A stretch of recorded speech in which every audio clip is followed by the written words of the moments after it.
প্রিয় শিক্ষার্থীরা, আশা করি তোমরা সবাই ভালো আছো, মঙ্গলে আছো। তোমাদের দীর্ঘায়ু কামনা করে আজকে শুরু করছি তোমার নতুন বছরের প্রথম ক্লাস। দ্বিতীয় বর্ষে যারা আছো সবাইকে স্বাগতম। শুনো, নামাজ বেহেস্তে চাবি। সবাই নামাজ কোরআন পড়বে, ধর্মের প্রতি আনুগত থাকবে। আর আজকের বিষয় হচ্ছে তোমাদের গতিবিদ্যা, সমতলে চলমান কণার গতি। গতিবিদ্যা জিনিসটাকে আগে বুঝতে হবে। গণিত শাস্ত্রের যে শাখায় কোনো বস্তুগণার গতি সংক্রান্ত আলোচনা করা হয়, অর্থাৎ নির্দিষ্ট সময়ের সাপেক্ষে বেগ, ত্বরণ, মন্দন, সরণ, এগুলিকে বলা হয় কি? এগুলিকে করতে বলা হয় একটা ইনস্ট্রুমেন্ট। তার সাপেক্ষে আমরা যে আলোচনাটা করব তার নাম হচ্ছে গতিবিদ্যা। অর্থাৎ গতি সংক্রান্ত আলোচনা হচ্ছে গতিবিদ্যার মুখ্য উদ্দেশ্য। তো গতিবিদ্যায় যদি মুখ্য উদ্দেশ্য হয়, তো সমতলে চলমান কণার গতি। সমতল বলতে আমরা বুঝি, আমরা যে ভূমিতে বাস করি সেটা একটা সমতল। আর সমতলের ভিতর দিয়ে যদি রাস্তা, এটাও একটা সমতল। রাস্তা দিয়ে গাড়ি চলাচল করে, এটা সমতল। পানিকে আমরা সমতল হিসেবে কল্পনা করতে পারি যখন সে স্থির অবস্থায় থাকে, আবার যখন সে গতিশীল অবস্থা থাকে তার সব সমতল হিসেবে কল্পনা করা যায়। সেই ক্ষেত্রে যেমন ধরো, এই ক্ষেত্রে আলোচনার বিষয় আসবে একটা গাড়ির গতিকণা। আসলে গাড়ির গতিকণা না, গাড়ির ভিতরে যে বস্তুকণা আছে, অ্যাক্সেলারেশন বা অ্যাক্সেলারেটর বা ভেলোসিটি, ঠিক আছে, এইগুলো হচ্ছে তার কণার বৈশিষ্ট্য, কণার গতি। আর তুমি যখন নিজে ব্যক্তিগতভাবে একটা চলন্ত কিছুকে বা স্থির অবস্থা থেকে যাত্রা শুরু করবে, সেটা হচ্ছে নৌকা। যেমন নৌকার মাঝি যদি বৈঠা না দেয় তাহলে নৌকা চলবে না। আর নৌকা যদি না চলে তাহলে সেখানে ব্যাগের সৃষ্টি হবে না। তাহলে এখানে কি প্রয়োগ করতে হবে? নির্দিষ্ট সময়ের সাপেক্ষে আমরা ব্যাগটা কি করতে পারবো, নির্ণয় করতে পারবো। তাহলে সমতল বলতে দুইটা অংশকে আমরা বুঝতে পারি, ভূমি অর্থাৎ স্থল এবং জল। তাহলে দেখো, সমতলে চলমান কণার গতির প্রথম বিষয়টা হচ্ছে তোমার স্থলে ও জলে সকল অবস্থায় আমরা যে সূত্রগুলি ব্যবহার করব সেই সূত্রগুলিতে আমরা চলে আসি। তো প্রথম হচ্ছে গতিবিদ্যায় সামান্তরিকের সূত্র। সামান্তরিকের সূত্র। গতিবিদ্যায় সামান্তরিকের সূত্র বলতে কি বোঝায়? দেখো, একটি বস্তুকণার বেগ বলতে আমরা কি বুঝি? আগে চলে যেতে হবে স্মরণে। স্মরণ বলতে কি বুঝি? অবস্থার পরিবর্তন। আর যদি নির্দিষ্ট সময়ে অবস্থা পরিবর্তনটা হয় তাকে বলে দ্রুতি। একক সময়ে যদি স্মরণের পরিবর্তন ঘটে তাকে বলা হয় বেগ।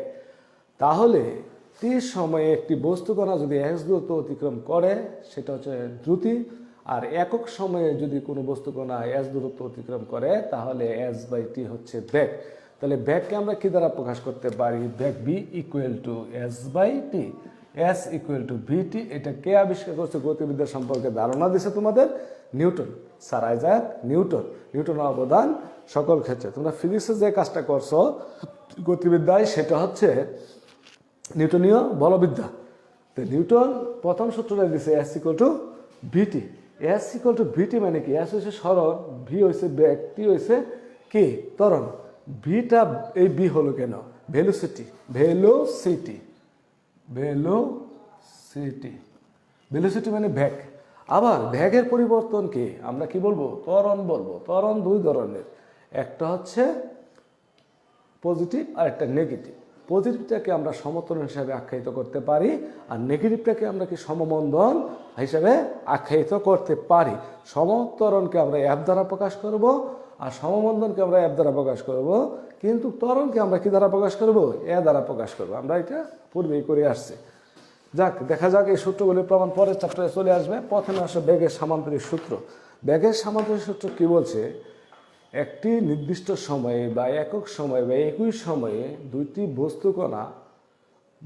বস্তুকণা গতিবেগ ইউ এবং ভি যদি কোনো সামান্তরিকের দুইটি সন্নিহিত বাহু দ্বারা মানে ও দিকে একই ক্রমে সূচিত করা হয়, তবে ওই সামান্তরিকের কর্ণই বেগদের লব্ধির মান ও দিক একই ক্রমে কি করবে? সূচিত করবে। তাহলে লব্ধি বলতে কি বোঝায়? লব্ধি হচ্ছে বেগের ক্রিয়ার ফল, বা লব্ধি বলতে বলের ক্রিয়ার ফল। অর্থাৎ বস্তুকণা যে গতিতেই কাজ করুক না কেন তার একটা ফল বিদ্যমান। ফলটাকে আমরা গণিতের ভাষায় এটাকে লব্ধি বলা হয়। যদি কোনো কাজ না হয় তাহলে সেটার কি ফল বিদ্যমান থাকবে না, অর্থাৎ শূন্য হয়ে যাবে, অর্থাৎ স্থির অবস্থায় যে অবস্থায় ছিল সে অবস্থায় থাকবে। তুমি একটা স্রোতের প্রতিকূলে নৌকাকে ধার দিয়ে তুমি নিতে পারলা না, ওই জায়গায় স্থির আছে, তখন কি কাজটা শূন্য হয়ে গেল, অর্থাৎ তার লব্ধি শূন্য। আচ্ছা, আর তুমি ট্রেন থেকে চলন্ত ট্রেন থেকে নেমে যদি দাঁড়িয়ে যাও তাহলে তুমি কি হয়ে যাবে, মারা যাবা, অর্থাৎ তোমার এখানে ব্যাগ শূন্য ছিল।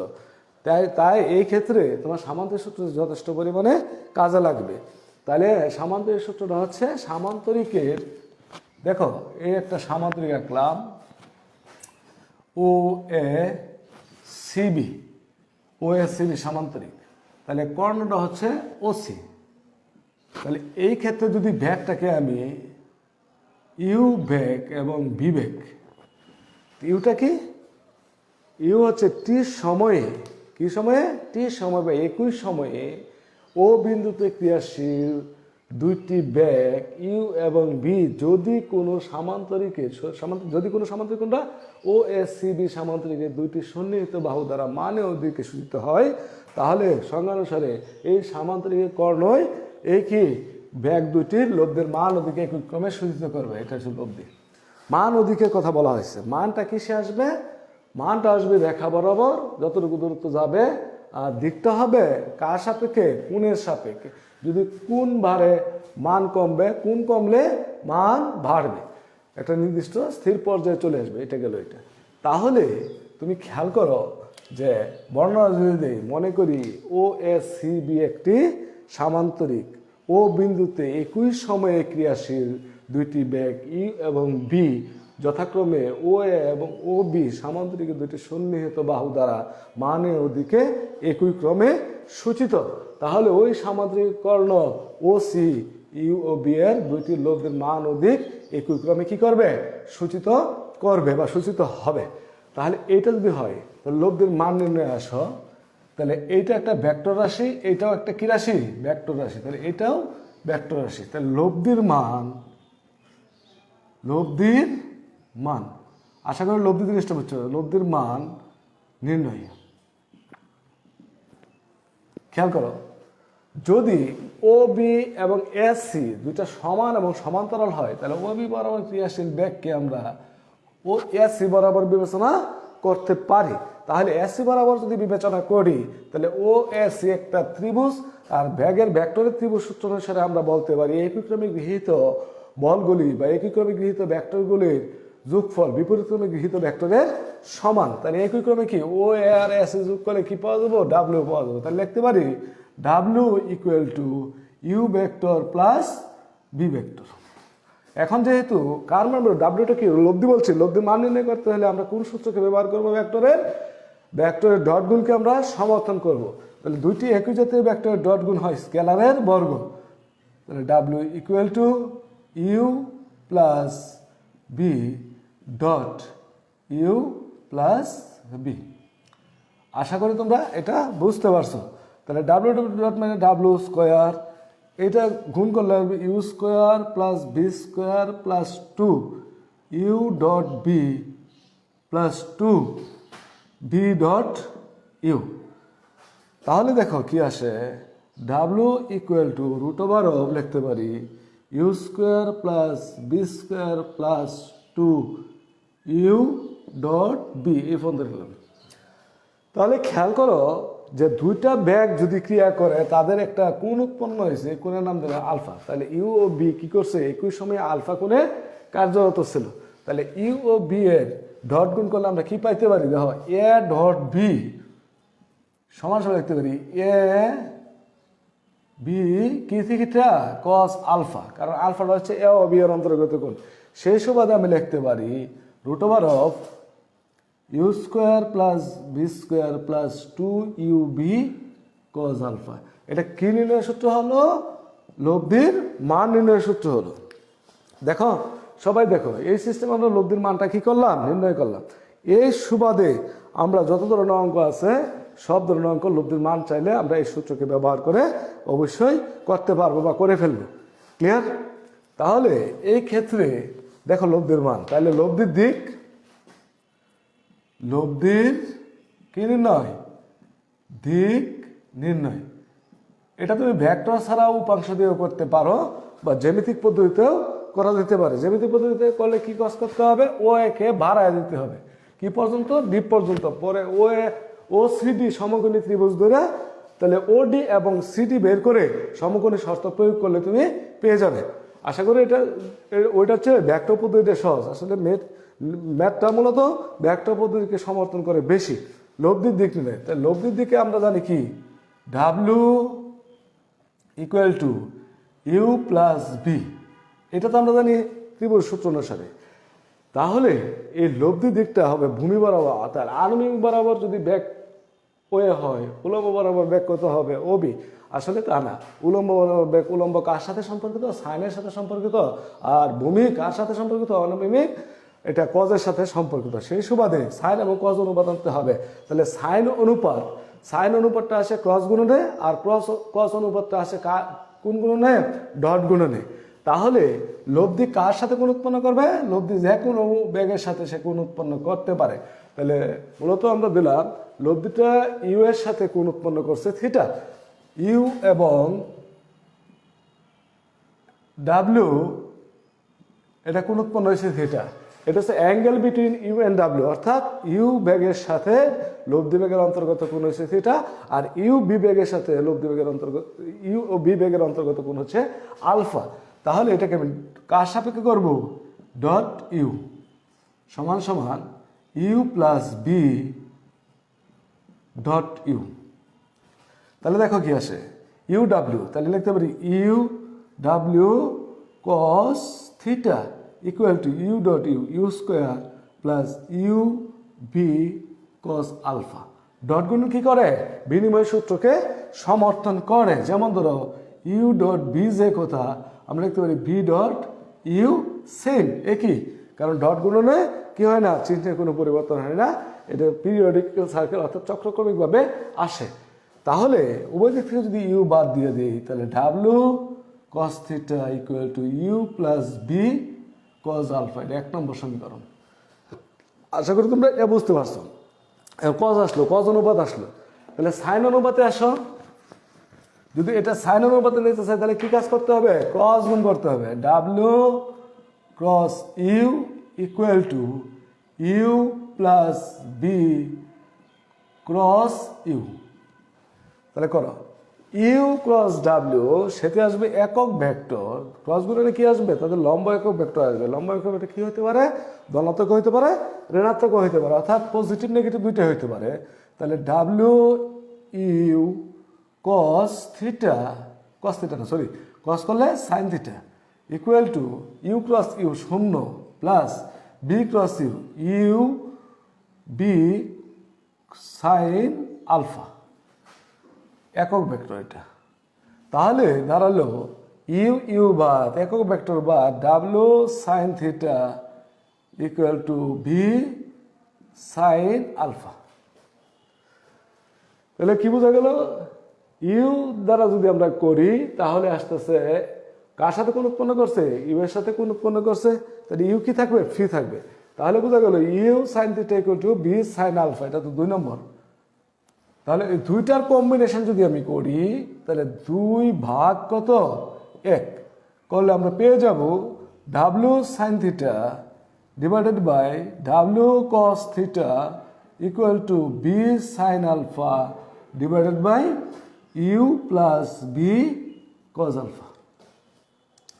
তাহলে দেখা গেল tan theta equal to B sine alpha divided by you plus B কি আলফা, কজ আলফা।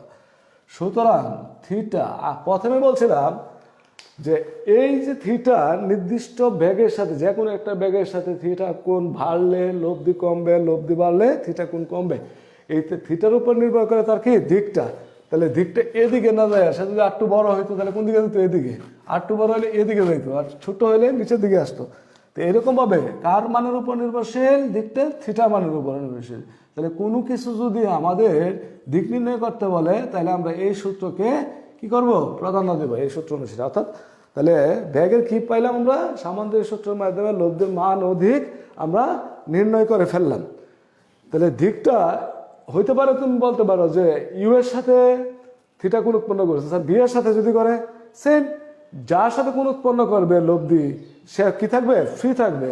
তাহলে সেই সুবাদে অতঃপর আমরা লিখতে পারি যদি বি এর সাথে থিটা কোণ উৎপন্ন হয়, যদি কি হয় B angle between W B এর সাথে কোন থিটা কোণ উৎপন্ন হয়, তাহলে theta equal to U sine alpha divided by B plus U cos alpha, এটা আমরা লিখতে পারি। তাহলে টেন ইনভার্স থাকবে এই জায়গায়, এটা লিখতে পারি।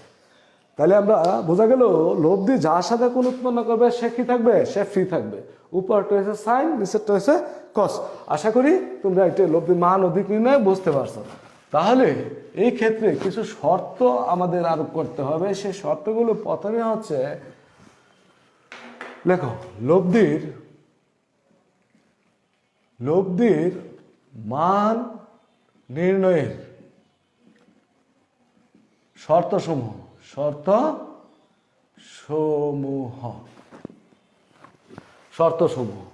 এক নম্বর, ইউ ও বি এর অন্তর্গত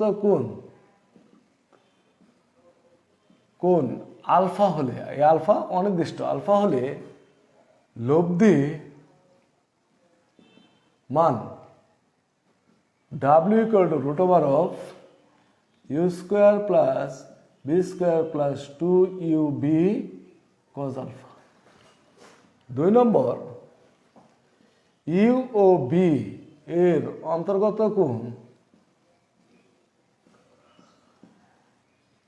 কোণ আলফা ইকুয়াল টু 0 ডিগ্রি হলে, এটা নির্দিষ্ট কোণ, 0 ডিগ্রি হলে লব্ধির মান W max U square plus B square plus 2UB cos 0 degree root over of you square plus B square plus 2UB, কারণ কজ 0 সমান 1, লিখতে পারি U plus B whole square সমান সমান ইউ প্লাস বি। এটা হচ্ছে ম্যাক্সিমাম লব্ধি। তাহলে 3 নম্বর শর্তে আসছে ইউ ও বি এর অন্তর্গত কোণ আলফা ইকুয়াল টু 180 ডিগ্রি হলে লব্ধির মান W equal to, W min হবে root over of you square plus B square plus 2UB cos কত 180 ডিগ্রি, আর কস 180 ডিগ্রির মান কত -1, U square plus B square plus minus 2UB সমান সমান root over of U difference between B whole square সমান সমান U difference between B. Minimum difference, কারণ এখানে বিও বড় হতে পারে ইউ বড় হতে পারে। কোন শর্ত লিখতে পারলাম, U minus B whole square equal to B minus U whole square, but U minus B does not equal B minus U. বর্গ সমান হতে পারে কিন্তু U minus B is not equal B minus U, কারণ তার negativity চলে আসবে, এটা মনে রাখবা। তাহলে এটা হচ্ছে কি 180 ডিগ্রির ক্ষেত্রে। 4 নম্বর শর্তে আসো, শর্ত 4 নম্বর শর্তে বলা আছে ইউ ও বি এর অন্তর্গত কোণ আলফা ইকুয়াল টু 90 ডিগ্রি হলে, আলফা ইকুয়াল টু 90 ডিগ্রি হলে লব্ধির মান W equal to root over of you square plus B square plus 2UB cos কত 90 ডিগ্রি, আর কস 90 ডিগ্রির মান কত 0, তাহলে কত হলো U square plus B square. 5 নম্বরে আসো,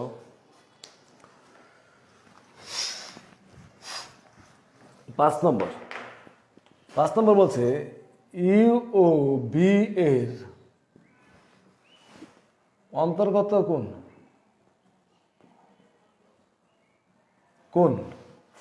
ইউ ও বি এর অন্তর্গত কোণ আলফা বিপরীতমুখী হলে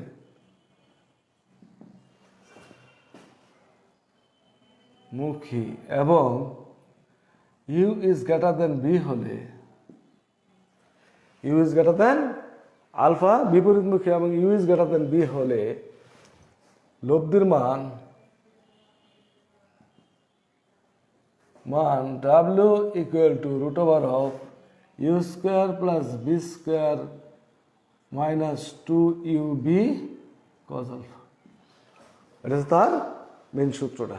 আশা করি তোমরা এটা বুঝতে পারছো। সেই সুবাদে যাই সত্য আসলে সব কিছু ঠিক আছে। ওকে, তাহলে 5টা শর্তের উপর আমরা এই কাজটা করে ফেলবো।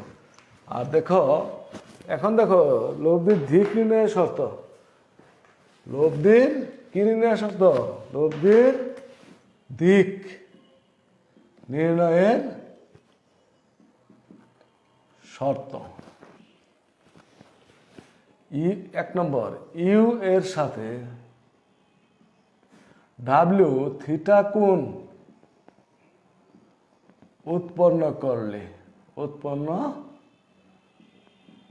থিটা কোণ কি করলে, সে থিটা কোণ উৎপন্ন করলে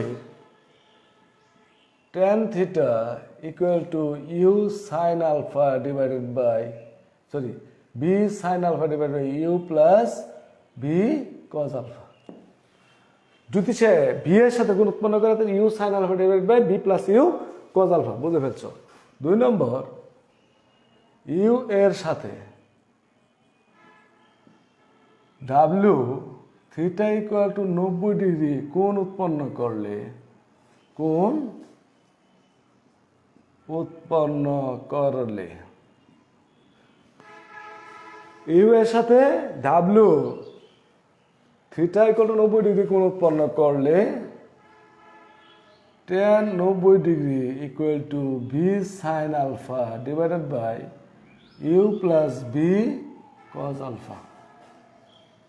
90 ডিগ্রি অসংজ্ঞায়িত, অসংজ্ঞায়িত কথাটা আমরা লিখবো না, লিখবো 1/0 equal to B sine alpha divided by you plus B cos alpha. আর করলে u plus B cos alpha equal to 0 বা v cos alpha equal to minus u. সুতরাং cos alpha equal to minus u by v. আশা করি বুঝতে পারছো 90 degree কোণ উৎপন্ন করলে এটা গেল। তাহলে আমরা যে আজকে টপিক্সটা অত্যন্ত গুরুত্বপূর্ণ এই অধ্যায়ে সকল অঙ্ক করার জন্য এটাই যথেষ্ট, এই টপিক্সগুলি। তারপরে আর একটু কথা বলে দিচ্ছি, সেটা হচ্ছে স্রোতের অনুকূলে, স্রোতের প্রতিকূলে, স্রোতের বরাবর, স্থির পানিতে। ঠিক আছে, তাহলে নৌকার ক্ষেত্রে দেখো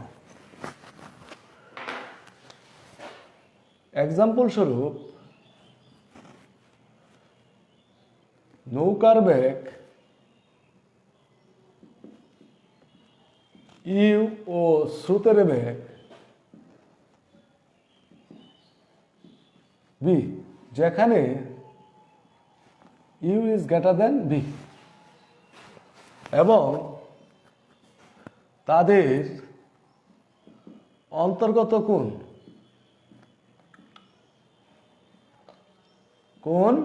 আলফা, অন্তর্গত কোণ আলফা। তাহলে একটা চ্যানেল আঁকি, খাল, এটা হচ্ছে ডি প্রশস্ত, এ বি হচ্ছে নদীর প্রস্থ ডি, স্রোত এই দিক ভেবে প্রবাহিত হচ্ছে, এটা স্রোত। তাহলে স্রোতের বেগকে আমরা কি বলতে পারি, বি। ঠিক আছে, আর এই বরাবর বেগটা ইউ, এই বরাবর বেগ ইউ। একজন ব্যক্তি এ বিন্দু থেকে যদি নদীর ওই পারে বি বিন্দুতে যেতে চায়, ডি দূরত্ব অতিক্রম করতে হবে, তাহলে আমরা কোন সূত্র ব্যবহার করব, এস ইকুয়াল টু বিটি। এই বিটা হচ্ছে গড় বেগ বা প্রয়োগ বেগ, প্রয়োগ বেগ। এই বিটা হচ্ছে গড় বেগ বা প্রয়োগ বেগ। তাহলে দেখো 1 নম্বর শর্ত হচ্ছে স্থির পানিতে, স্থির পানিতে সোজাসুজি, সোজাসুজি পাড়ি দিলে, পাড়ি দিতে সময় টি হলে, সূর্যের পানিতে সময় টি হলে d equal to u t. D equal to কি? ইউটি। 2 নম্বর, স্রোত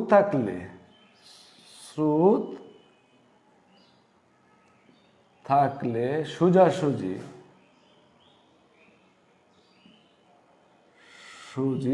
অপর বিন্দুতে পৌঁছতে সময়, অপর বিন্দুতে পৌঁছতে সময় টি হলে তাকে অবশ্যই লব্ধি বেগে তাকে অবশ্যই লব্ধি বেগে অর্থাৎ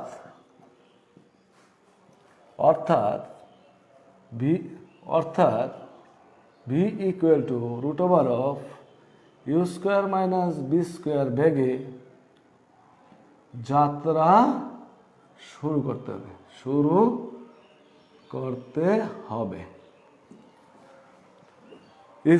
বেগে যাত্রা শুরু করতে হবে। কারণ কি? কারণটা দেখো, কারণ হচ্ছে আমরা জানি লব্ধি w equal to √(u² + v² plus 2ub cos alpha. আগেই বলে আসছে একটা শর্ত আছে, u² + v² plus 2ub cos alpha সমান -u/b। তাহলে বলতে পারি আমরা √(, এর সাথে যেহেতু যাত্রা করছে √(, তাহলে লেখা যায় u² + v² - 2u²। বা যেহেতু এর সাথে যাত্রা করছে তাহলে এটা v/u। কারণ ভি এর সাথে কোণ উৎপন্ন করছে। সে কার সাথে কোণ উৎপন্ন করবে? ভি এর সাথে। বি এর সাথে কোণ উৎপন্ন করে। ভি এর সাথে কোণ উৎপন্ন করলে আমরা কি বলতে পারি? যদি বি এর সাথে কোণ উৎপন্ন করে আর 90 ডিগ্রি লম্ব বরাবর হয়, তাহলে 1/0 = u sin alpha divided by v + u cos alpha. তাহলে লেখা যাবে u cos alpha equal to -b cos alpha equal to -v/u।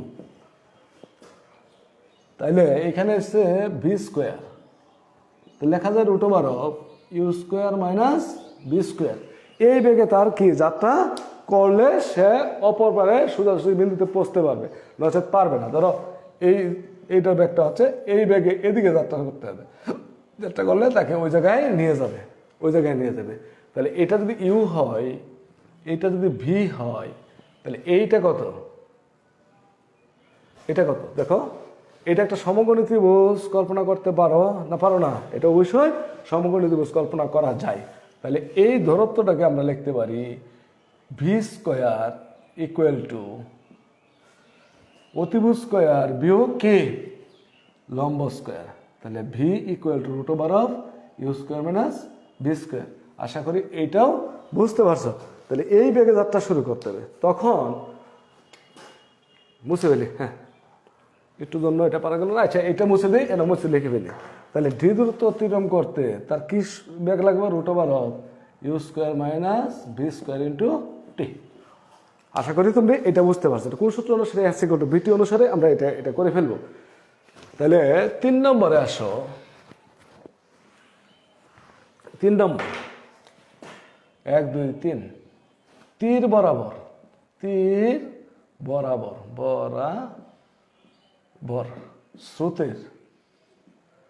স্রোতের অনুকূলে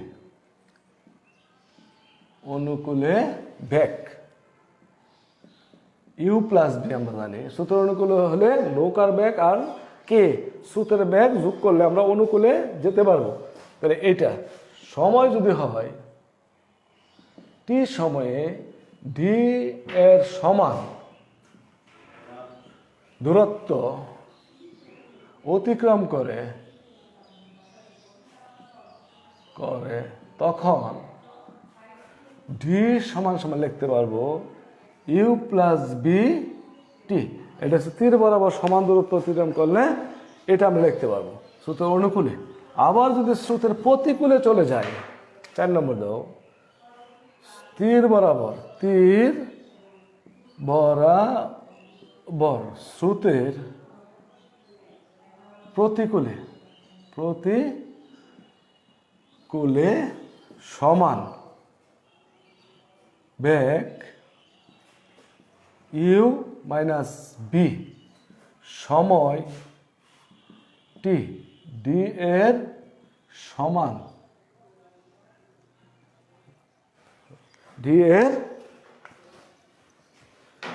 ডি এর সমান দূরত্ব অতিক্রম করলে d equal to u minus v into t. এটা হচ্ছে তো দূরত্ব নির্ণয়ের সূত্র। সকল অনুপাতে এখানে দেখো ডি এর মাধ্যমে নিয়ে আসছি। এখন যদি তোমার সময় চাই T1 এবং T2, সোজাসুজি পারে দিলে T1 এবং সূত্র অনুকূলে বা প্রতিকূলে T2 যদি হয়, তাহলে তাদের অনুপাত দ্বারা আমরা সূত্রগুলি প্রয়োগ করে এই কাজটা আমরা করতে পারবো। ঠিক আছে, তাহলে তোমরা সবাই ভালো থাকবা, সুস্থ থাকবা, ক্লাসে থাকবা। যারা ক্লাসে নেই তাদেরকেও উৎসাহিত করবা, তারা যেন ক্লাসে অবশ্যই মনোযোগ সহকারে ক্লাসটা উপভোগ করে, তাহলে ভালো করতে পারবা। এই ম্যাথের ভালোর জন্য তো ফিজিক্সে ভালো হয়ে যাবে, কারণ ফিজিক্সের সাথে এটা কি আছে, সম্পর্কিত আছে। আল্লাহ হাফেজ, সবাই ভালো থাকবা।